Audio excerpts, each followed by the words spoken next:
বন্ধুরা, তো আজকে ছোট্ট একটা মিনি ব্লগ তোমার সাথে শেয়ার করছি। মা দাদি বোন ওরা কেউ বাড়িতে নেই, আমি বাবা বাড়িতে আছি। তো বাবা দেখো আমাকে কচুর ডাগাগুলো কেটে দিচ্ছে, তো আমার হাত চুলকাবে থেকে তার জন্য বাবা কেটে দিচ্ছিল।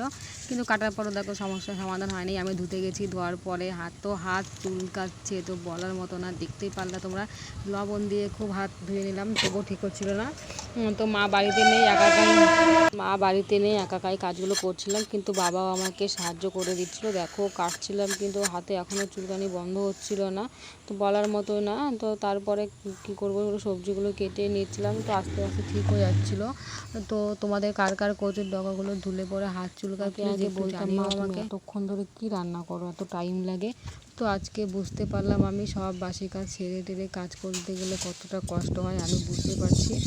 তো মাকে কখনো বলবো না মা কেন এত লেট হলো রান্না করতে। তবুও মাছের যা দিদিবাড়ি বেড়াতে যাওয়ার আগে আমার জন্য মাছ কেটে মাছ ভেজে রেখে দিয়ে গেছিলো উনানে। হাঁড়িতে তোমার মাটি দিয়ে মেটে দিয়েছে, হাঁড়িতে জল টল সব এনে দিয়েছে। তো আমি এবার তেল দিয়ে ভালো করে দুপুরে জিরে দিয়ে দিলাম, যেহেতু এক সোমবার রান্না করবো চিচিঙ্গা দিয়ে মাছের তরকারি। তো কারা কারা চিচিঙ্গা তরকারি খাওয়া প্লিজ কমেন্ট করে জানিয়ে আমাকে। দেখো আমি চিচিঙ্গাগুলো ভালো করে দিয়ে দিলাম। তো ভালো করে নাড়াচাড়া দেওয়ার পরে একটু লবণ হলুদ দিয়ে দেবো, তারপরে একটু জিরের গুঁড়ি দিয়ে দেবো। জিরের গুঁড়ি দেওয়ার পরে ভালো করে একটু কষিয়ে নেবো, কষিয়ে নেওয়ার পরে জল দেবো। তো কারা কারা এরকম কচুর তরকারি খাওয়া প্লিজ কমেন্ট করে জানিও। দেখো আমি শিলনোড়ায় লঙ্কা বাটছি, মাত্র 2 কি 3টে লঙ্কা বেটেছিলাম, তারপরে হাত এত জ্বালা করছিল আমার বলার মতো না। তো দেখো তোমাদেরকে দেখাচ্ছিলাম, লঙ্কা বাটা দিয়ে দিলাম। তো আমি যখনই একটা লঙ্কা বাটলেও কি 2টো লঙ্কা বাটলেও আমার হাত জ্বালা পোড়া করে, জানি না কেন। তো তোমাদের সামনে কার কার এরকম হয় প্লিজ কমেন্ট করে জানিও। তো রান্না করার আগে মা লক্ষ্মীকে একটু স্মরণ করে নিয়েছিলাম যে মা আমি তো বহুদিন রান্না করি না, তো রান্নাটা যেন খাওয়া যায়, বুঝলে তো। তার জন্য দেখো জিরের গুঁড়ি দেখাচ্ছিলাম তোমাদেরকে। তো রান্না অবশ্য ভালো হয়নি, কিন্তু বাবা বলেছে ভালো হয়েছে। তো বাবারা তো বলবেই বলো।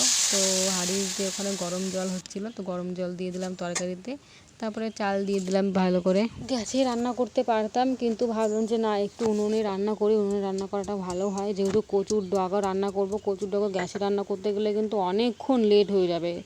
তার জন্য দেখো উনুনে রান্না করছিলাম। এখন মাছগুলো দিয়ে দিচ্ছি। তো আগে মাছের মাথাটা রেখে দিয়েছিলাম, আমি মাছের মাথাটা খাবো দেখে কচুর ডাগাতে মাছের মাথাটা দিইনি, কিন্তু মাছের মাথাটা দেওয়ার কথা ছিল, আমি লেজা দিয়ে রান্না করেছি।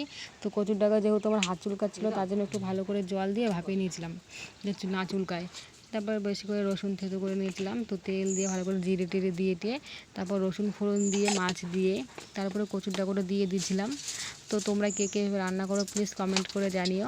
আর যদি ভিডিওটা ভালো লাগে প্লিজ একটু লাইক কমেন্ট শেয়ার করে দিও। এই নতুন ছোট্ট বোনটিকে গেছে, একটু ঘরে গেছিলাম, দেখো পুরো ঘেমে পুরো জল হয়ে গেছি, তোমাদের একটু শেয়ার করছিলাম। তো দেখো আমার চোখ মুখের অবস্থা, পুরো ঘেমে পুরো জল হয়ে গেছে আমার, খুব হাসি পাচ্ছিল আমার দেখে। তো দেখো রান্না করা হয়ে গেছে, বাবাকে আগে খেতে দিয়েছি, আমি খাইনি, যেহেতু অনেক বাসন হয়েছিল, তো বাসনগুলো মাজতে গেছিলাম আমি। তো বাবাকে বলেছি বাবা তুমি একা একা নিয়ে খাও।